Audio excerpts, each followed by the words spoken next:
Welcome, everyone. Thank you to Malvern Books again for hosting. This is a truly independent community bookstore. You'll find books here you will not find anywhere else, so make sure you browse and buy some books. This is Borderless, Conversations on Art, Action, and Justice. This is our 6th interview in the series that started back in January. Borderless is about the power of words and the role of art in reflecting and changing our world. In this interview series, I talk to emerging and established writers about how and why they write and why it matters. So my 6th guest, I'm very excited, is Austin-based writer and educator Jack Kaulfus. Their book of short stories, Tomorrow or Forever, is a collection filled with transitional queer identities struggling to find purchase. In one story, a newly deceased woman finds herself in a vaguely unsettling afterlife, forced to choose a few objects that will have significant implications in her next life on Earth. In another story, a young murderer undergoes a radical genetic transformation in an effort to escape her past transgressions. High school teachers, social workers, low-ranking anthropologists, and children at loose ends come together in this collection to offer glimpses into unexpected worlds. Each time, characters are pulled from their survival dens and into unforeseen destinies. Transversing the mundane and the fantastic, Kaulfus deftly deconstructs the manner in which outsiders make spaces for themselves when no one else will. And I did not write that description, but I think it's one of the best descriptions of a short story collection, and particularly this one, that I've ever read. So please join me in welcoming Jack.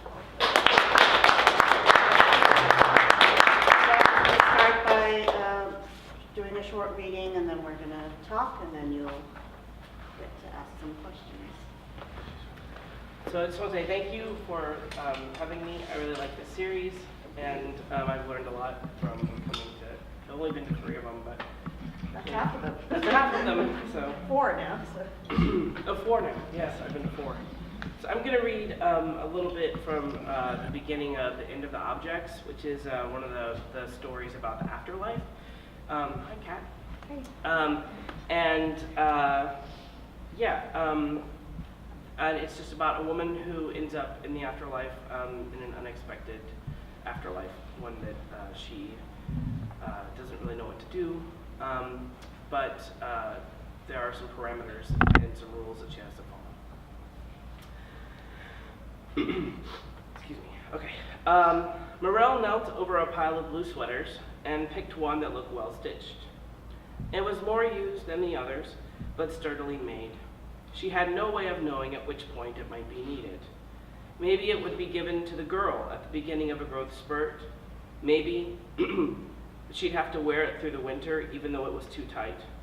Or maybe when the girl grew up to be a mother, she'd give it to her son, one of 5 sweaters wrapped by the maid under the tree on Christmas morning.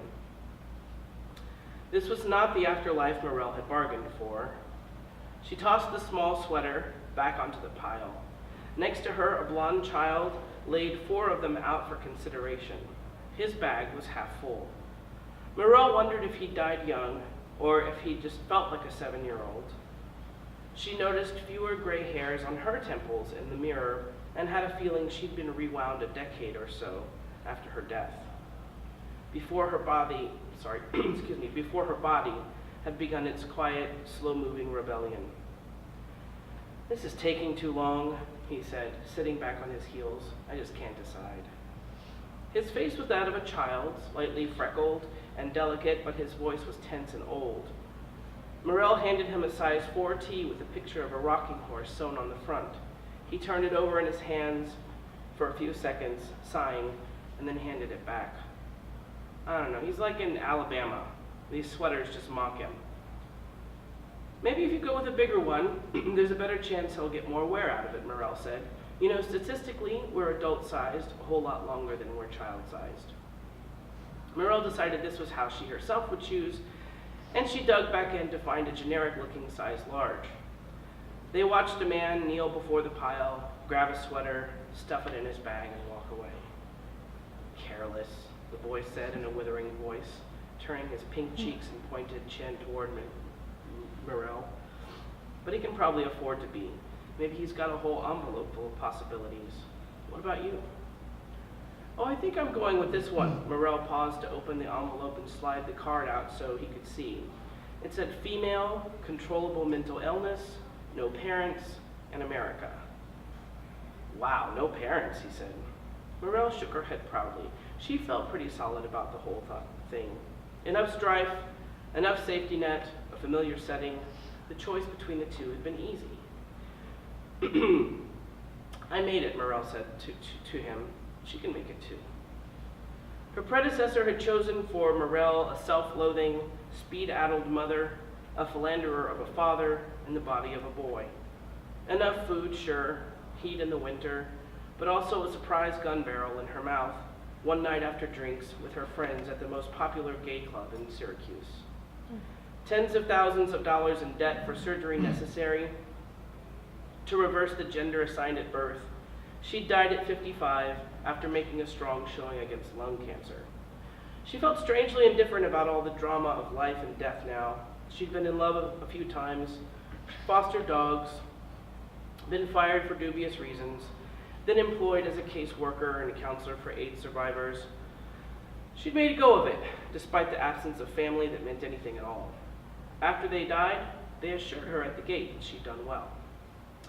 You didn't kill yourself or anyone else, said the woman at the first booth. I put you ahead of the game. She looked over at the files in Morel's folder and presented her with an over-the-shoulder bag and a pad of paper. You need to write down your worst fear and your deepest desire. Be literal and take your time. The woman winked at Morel and wrote a large number 7 on the front of the folder. She put the folder in a basket full of other folders and waved the next person in.